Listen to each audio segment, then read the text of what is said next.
Olá, amigos, tudo bem? Estamos agora no momento importante do nosso curso. Hoje é o nosso último estudo desta série. Mas esse tema não termina aqui, esse curso não para por aqui. Você pode fazer muito mais, se aprofundar muito mais e conhecer muito mais a palavra de Deus.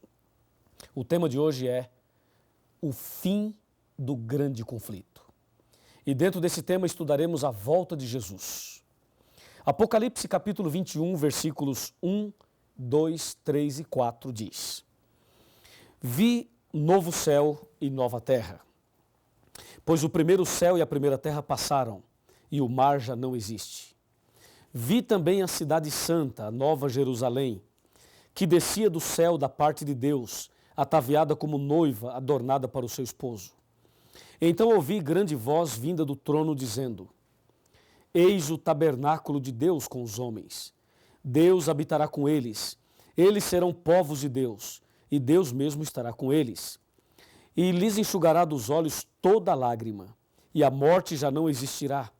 Já não haverá luto, nem pranto, nem dor, porque as primeiras coisas passaram. E aquele que estava sentado no trono disse: Eis que faço novas todas as coisas. E acrescentou: Escreve, porque estas palavras são fiéis e verdadeiras. Querido amigo, querida amiga, meu irmão e minha irmã, em breve Jesus vai voltar. Apocalipse 1, verso 7 diz: Eis que vem com as nuvens e todo olho verá. Lá em São Mateus capítulo 24, os discípulos conversando com Jesus perguntaram, interrogaram da seguinte maneira. Mateus 24, verso 3. No Monte das Oliveiras achava-se Jesus assentado. Quando se aproximaram dele os seus discípulos, em particular, e lhe pediram: Quando sucederão essas coisas? E que sinal haverá da tua vinda e da consumação do século? A pergunta aqui envolve duas questões. A primeira é quando? E a segunda, que sinais haverão ou haverá? É o que nós vamos ver agora. Alguns desses sinais e também vamos saber a resposta da pergunta quando.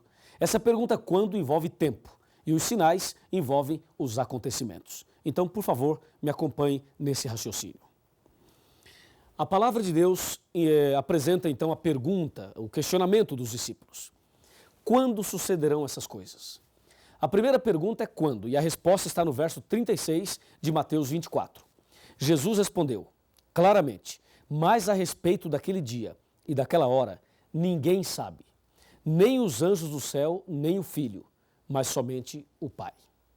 Ou seja, o dia da volta de Jesus não foi revelado ao homem. O ser humano não sabe, somente Deus sabe. E Deus não nos revelou o dia sabiamente, porque se Ele revelasse o dia da volta de Jesus, as pessoas deixariam para se preparar na última hora. E aí o preparo não seria por amor, e sim por medo ou por desespero. Aliás, existem 3 grandes acontecimentos na vida do homem que nós não sabemos o dia, nem a hora, nem o mês e nem o ano. Primeiro, o dia da morte. Ninguém sabe o dia que vai morrer. Segundo, o dia do fechamento da porta da graça. Também ninguém sabe. E terceiro, o dia da volta de Jesus. É ou não é? Agora, com respeito aos sinais, Jesus deixou vários sinais. Aqui em São Mateus, também em outras partes da Bíblia. Por exemplo, Jesus falou que a ciência se multiplicaria. Está lá em Daniel capítulo 12. Hoje, você pode ver o conhecimento crescendo cada vez mais e a tecnologia também. Por exemplo, você está me assistindo agora numa fita VHS, ou num DVD, ou num VCD, no computador, ou na televisão. De alguma forma você está assistindo esse estudo bíblico. Isto é o crescimento da ciência. Veja, eu estou aqui falando a você e muitas pessoas, milhares e milhares e milhares, estão ouvindo a mesma mensagem pela televisão ou, quem sabe, somente ouvindo a voz. É o que diz a Bíblia, a ciência se multiplicará. Ciência no sentido de conhecimento e ciência no sentido de tecnologia também. Jesus também disse que a fome seria algo muito forte nos últimos dias. A fome. No Brasil, tem esse projeto do Fome Zero. Eu quero dizer que o projeto tem o seu lugar e todos nós devemos combater a fome. Porém, a profecia diz que as pessoas estariam passando fome e morrendo de fome. A fome é também um sinal da volta de Jesus. A miséria, a desnutrição, essa situação terrível. Sabe, hoje, mais de 800 milhões de seres humanos passam fome no mundo, muito mais que isso. Essa informação que estou dando é uma informação que já tem que ser atualizada. Mais de 800 milhões de seres humanos passam fome no mundo. Jesus também disse sobre os terremotos. Terremotos em vários lugares. Está aqui em Mateus 24. Mateus 24, veja, terremotos em vários lugares. Está escrito aqui, ó, versículo 4, versículo 5, versículo 6, versículo 7 e versículo 8. Falando de terremotos, o maior terremoto da história aconteceu em Lisboa, em cumprimento da profecia de Mateus capítulo 24, versículo 29, aconteceu o mais terrível terremoto que já se registrou. Foi no dia 1º de novembro de 1755. Esse terremoto estendeu-se pela maior parte da Europa, da África e da América. Foi sentido até na Groenlândia, nas Índias Ocidentais, na Ilha da Madeira, na Noruega, Suécia e Grã-Bretanha e também na Irlanda. Esse terremoto abrangeu uma extensão de mais de 10 milhões de quilômetros quadrados. Esse foi o maior terremoto que se tem notícia. A cada ano, temos cerca de 6 mil grandes terremotos a mais no mundo. Nos últimos 90 anos, tivemos 1,5 milhão de terremotos, terremotos grandes e terremotos pequenos. O terremoto do Japão, do México, dos Estados Unidos, são terremotos que se destacam. O que dizer da violência? Jesus também falou que a violência seria um sinal do fim, seria um dos sinais da volta de Jesus. A violência em todas as suas áreas, as drogas, que são fatores de violência. O que dizer das doenças, das pestes? Os hospitais estão lotados, as clínicas também. Talvez você que está me assistindo agora tenha na família alguma pessoa doente. Talvez você mesmo esteja passando por uma situação dessa. Pestes. Podemos citar aqui o câncer, o vírus HIV, a malária, cóleras, Lyme, o vírus Marbus, o vírus Anta, o vírus Ebola, doenças estranhas, muitas doenças. A cada dia, vários tipos de cânceres aparecem por aí e milhares e milhões de pessoas estão morrendo a cada dia. Um dos sinais mais fortes da volta de Jesus é a mornidão. A mornidão, isso tem a ver com as religiões. As pessoas que são religiosas, porém são mornas. Sabe, são membros de igreja, mas estão mais mortas do que vivas. Essa mornidão, as pessoas pegam a Bíblia, mas não tem vibração no coração, não tem alegria na vida, não vibra com a palavra de Deus. Há muita gente que tem nome de cristão, mas já morreu faz tempo. E se você que está me assistindo está espiritualmente morto, acorda, meu amigo. Jesus pode te ressuscitar hoje. E acorda logo, porque Jesus está voltando e você precisa estar preparado para esse grande dia. Concorda comigo? A mornidão está em Apocalipse 3. Nem és quente nem frio, és morno. Esse é um sinal da volta de Cristo. E mais, em São Mateus capítulo 24, versículo 24, lemos: porque hão de surgir falsos cristos e falsos profetas. E no verso 7 diz: porque muitos virão em meu nome, dizendo, eu sou o Cristo, e enganarão a muitos. Sabe, de vez em quando aparece um aí, nos Estados Unidos, no Brasil, pessoas aí com a barba longa, cabelos longos, dizendo, eu sou Cristo, não sei o quê. Veja quanta conversa. E esses homens nem sequer conhecem a Bíblia. Estão falando aí por aí que é Cristo, que é isso, que é aquilo. E há outros por aí que são falsos profetas, que usam a Bíblia para enganar as pessoas, para pegar dinheiro das pessoas, para explorar as pessoas. Está assim, ó, de falsos profetas. Tome cuidado com essas pessoas. Siga o que diz a Bíblia e não siga o homem. Porque disse Jesus, maldito o homem que confia no homem. Jeremias 17, versículo 5. São sinais dos tempos. Surgirão falsos profetas, falsos cristos, fazendo prodígios, milagres, para enganar as pessoas. Um outro sinal da volta de Cristo foi o escurecimento do sol e da lua, que se deu no dia 19 de maio de 1780. O sol escureceu em pleno dia e a lua apareceu em forma vermelha como sangue. Um outro sinal é a queda das estrelas, conforme diz Mateus capítulo 24, versículo 29. Isto aconteceu no dia 13 de novembro de 1833. Isso ocorreu nos Estados Unidos, na América e também na Europa e em vários lugares do mundo. As estrelas começaram a cair por volta de 11h30 da noite, estrelas cadentes, meteoritos, em grande quantidade, como se fosse o fim do mundo. Mas não era. Era mais um sinal da volta de Jesus. Guerras. Guerras e rumores de guerras. Na Primeira Guerra Mundial, 20 milhões de pessoas morreram. Na Segunda Grande Guerra Mundial, 50 milhões de pessoas morreram. Além do conflito da Coreia, da Guerra do Vietnã, guerra entre Irã e Iraque, guerra de Indochina, da Argélia, da Bósnia, guerra das Malvinas, guerra do Afeganistão, guerra agora entre Estados Unidos e Iraque. Esse problema do terrorismo, guerras e rumores de guerras.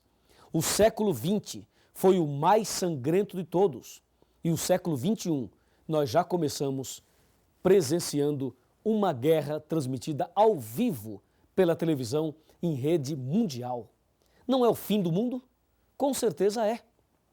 E assim, presenciamos o famoso 11 de setembro, não é verdade? Quando aqueles aviões sequestrados atingiram as torres gêmeas das ilhas de Manhattan, nos Estados Unidos, matando milhares de pessoas. Aquilo ficou marcado na memória de todo ser humano. Mas não somente aquilo, a retaliação, o retorno americano a esses países supostamente envolvidos na guerra. E assim, pessoas simples, pessoas comuns, crianças, mulheres são atingidas nestas terríveis guerras. Com certeza, podemos presenciar os sinais da volta de Jesus. Jesus está voltando, amigo. Em breve, Cristo aparecerá nas nuvens dos céus. E a Bíblia nos adverte. A Bíblia diz que surgirão falsos cristos, ou seja, o diabo vai tentar imitar a volta de Cristo. Em São Mateus capítulo 24, versículo 27, está escrito: se alguém vos disser, eis que ele está aqui, ali ou acolá, não acrediteis.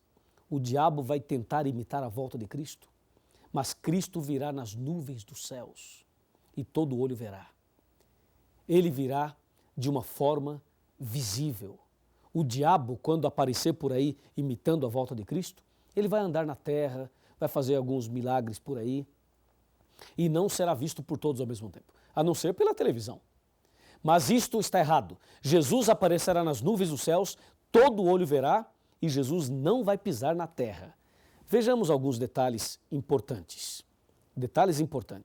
sobre a volta de Jesus, ok? Me acompanhe aqui nesse raciocínio aqui. Primeiramente, quando Jesus voltar,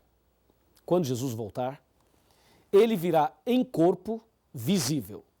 Segundo, nas nuvens dos céus. Terceiro, com todos os anjos. Quarto, todo olho verá. Quinto, não pisará na terra. E sexto, virá com poder e muita glória, e grande glória. Quando Jesus vai voltar? Guilherme Miller disse que Jesus voltaria em 1844. Jesus não veio. Depois, a Sociedade Torre de Vigia disse que Jesus viria em 1914. Jesus também não veio. Teve a Primeira Guerra Mundial. Depois, o padre Cícero do Juazeiro e Nostradamus falaram que 1000 chegará e que de 2000 não passará. Erraram feio, porque já passou 1000 e já passamos do ano 2000. Estamos em 2004. E Jesus não veio. E o que Jesus mesmo disse? Jesus disse: o dia e a hora ninguém sabe. Para que voltará Jesus? Primeiro, para buscar aqueles que o aceitarem como Salvador pessoal. Que bênção. Segundo, para dar fim ao sofrimento. Terceiro, para prender Satanás. E quarto, para estabelecer o seu reino eterno. O que acontecerá quando Jesus voltar? Haverá a morte dos ímpios, haverá o arrebatamento e a transformação dos justos, haverá a ressurreição dos que morreram em Cristo, tudo que há na terra será destruído e a terra ficará vazia e escura por 1000 anos. É preciso entender não somente isto, mas é preciso entender mais. Me acompanhe agora para a parte final deste importante estudo. Vamos comigo. Você agora sabe como será a volta de Jesus. E você também sabe o cuidado que deve ter com os falsos cristos e os falsos profetas. Então, quais são os passos que você deve dar para estar preparado para a volta de Jesus? São 5 passos. Me acompanhe. O primeiro passo que você deve dar, primeira decisão, é estudar a Bíblia Sagrada. E isso você está fazendo. Segundo passo, aceitar Jesus como Salvador pessoal. E isto você também já aceitou. Terceiro passo, aceitar e guardar os 10 mandamentos. Eu creio que você também já aceitou isto. Quarto passo, ser batizado. Ser batizado na igreja verdadeira. E último passo, permanecer firme na fé, aconteça o que acontecer, até o fim. Repetindo, estudar a Bíblia, aceitar Jesus, guardar os 10 mandamentos, ser batizado e permanecer firme na fé. Você gostaria de dar esses passos todos? Com certeza sim. Aí, Jesus vai voltar nas nuvens dos céus. Quando ele voltar, vai nos levar para o céu. O povo de Deus vai para o céu. Os ímpios irão morrer. Aí vai passar 1000 anos. Depois dos 1000 anos, vai descer do céu a cidade santa, a Nova Jerusalém. Aí os ímpios que ficarem mortos ressuscitarão. E no final do milênio haverá então a sentença final. Para o grupo da direita, Jesus vai dizer: vinde benditos de meu Pai. Para o grupo da esquerda, Jesus vai dizer: apartai-vos de mim. Naquele momento, cada ímpio, cada pessoa que vai se perder, poderá assistir o filme da sua própria vida. Cada pessoa irá ver todos os momentos e oportunidades que eles tiveram. É como se estivesse assistindo um filme da sua própria vida.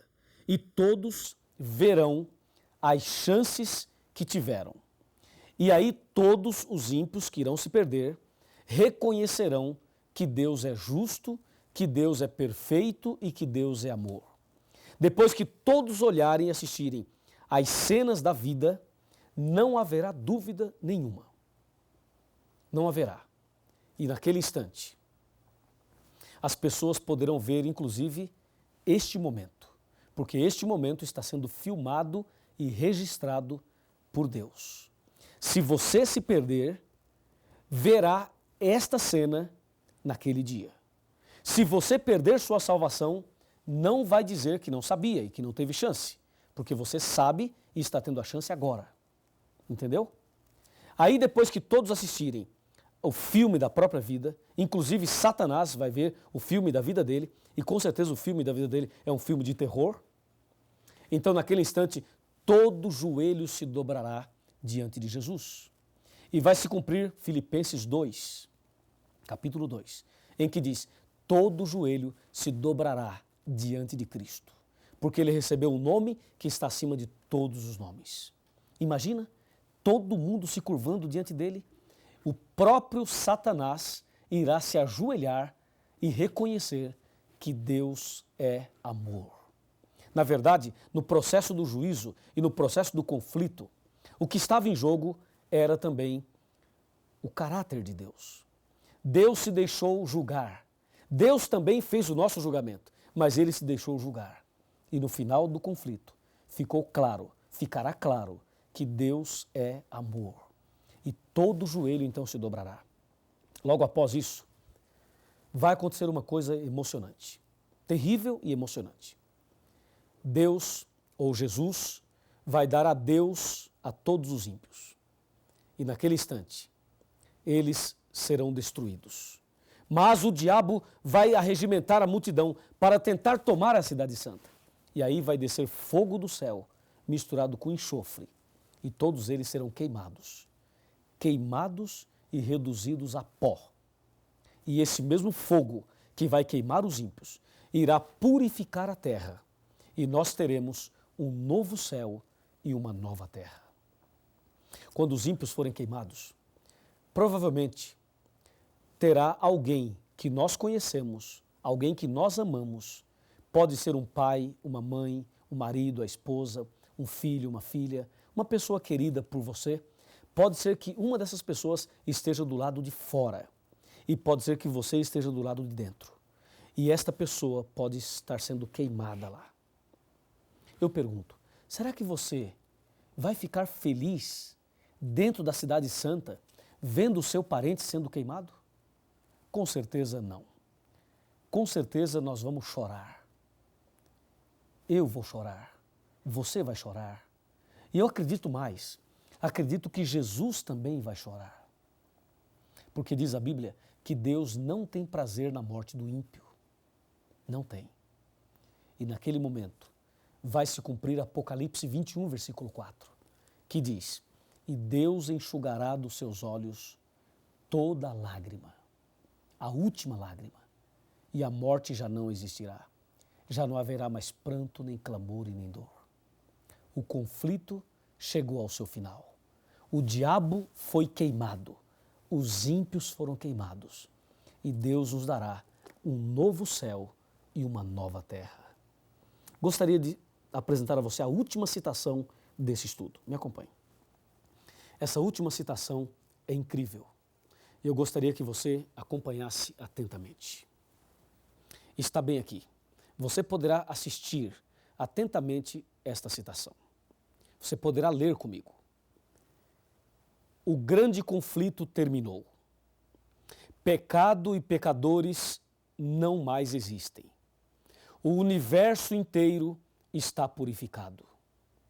Uma única palpitação de harmonioso júbilo vibra por toda a vasta criação. Daquele que tudo criou, emanam vida, luz e alegria por todos os domínios do espaço infinito. Desde o minúsculo átomo até o maior dos mundos, todas as coisas, animadas e inanimadas, em sua serena beleza e perfeito gozo, declaram que Deus é amor. Está no livro Grande Conflito, de Ellen White. No livro Grande Conflito. E eu vou até dizer para você a página que eu estou lendo aqui.